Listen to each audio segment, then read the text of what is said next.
Olá, me chamo Isadora Osório, sou graduanda em Agronomia pela Universidade de Brasília. O projeto de iniciação científica que vou apresentar é Estratégias de suplementação de ovelhas no período de gestação e pós-parto sobre o desempenho de cordeiros. A ovinocultura, há muito tempo, ela tem sido ligada à subsistência, porém, atualmente ela tem sido praticada de uma maneira mais intensiva. Temos aí alguns entraves na produção, como a mortalidade dos cordeiros pós o seu nascimento e também o baixo desempenho dos mesmos. A restrição alimentar no período pré-natal é um dos fatores que pode agravar ainda mais esses entraves da produção. O objetivo do nosso trabalho foi extrair informações sobre o impacto no desempenho desses cordeiros nascidos de ovelhas submetidas a diferentes estratégias suplementares na sua gestação, de forma a auxiliar na adoção de medidas para reduzir a mortalidade desses cordeiros ou diminuir o baixo desempenho dos mesmos. O experimento foi realizado na Fazenda Água Limpa da Universidade de Brasília no período de março a novembro de 2019. Foram utilizadas 40 ovelhas mestiças santinês e Dorper, mais 2 reservas, caso fosse necessário. Foram utilizados 50 cordeiros do nascimento ao desmame, nascidos dessas ovelhas. Os tratamentos tiveram 10 repetições cada, sendo o tratamento 1, sal mineral 20 dias antes da estação de monta, o tratamento 2, suplementação 20 dias antes da estação de monta, T3, suplementação a partir do diagnóstico de prenhez e T4, suplementação a partir do terço final de gestação. Após o parto, as matrizes elas continuaram a receber essas suplementações em função dos tratamentos que elas estavam sendo submetidas até o desmame. As variáveis estudadas foram peso do cordeiro ao nascimento, ganho em peso médio diário, ganho total, peso ao desmame. Também foram obtidas mensurações morfométricas como ganho em altura de cernelha, ganho em perímetro torácico e ganho em comprimento corporal.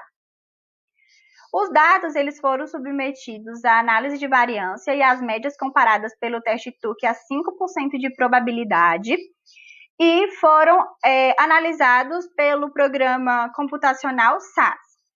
Esses resultados permitiram aqui algumas discussões.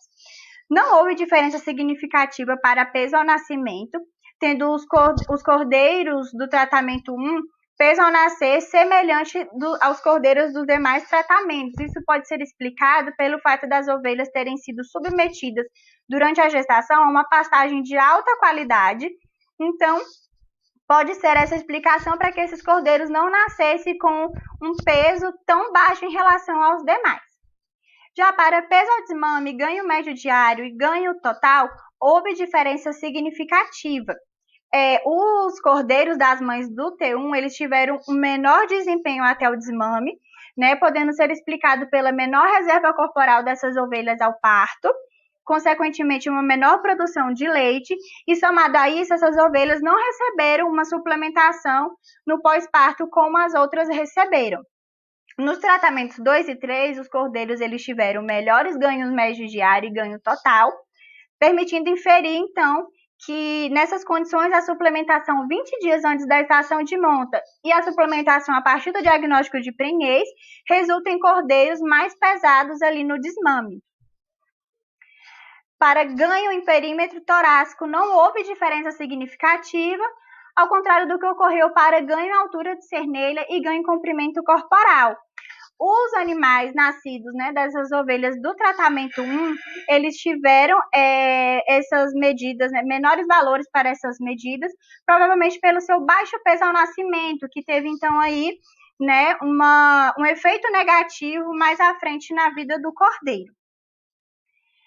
Essas discussões, esses resultados permitiram concluir que a suplementação fornecida às matrizes no período de gestação ao desmame resulta na produção de borregos mais pesados, levando a uma redução de tempo até o abate, diminuindo assim seus custos na alimentação. A suplementação nutricional ela deve ser dada preferencialmente desde o momento da preparação das ovelhas para a gestação e também a partir do diagnóstico dessa prenhez. As referências bibliográficas utilizadas para a escrita do artigo. Muito obrigada.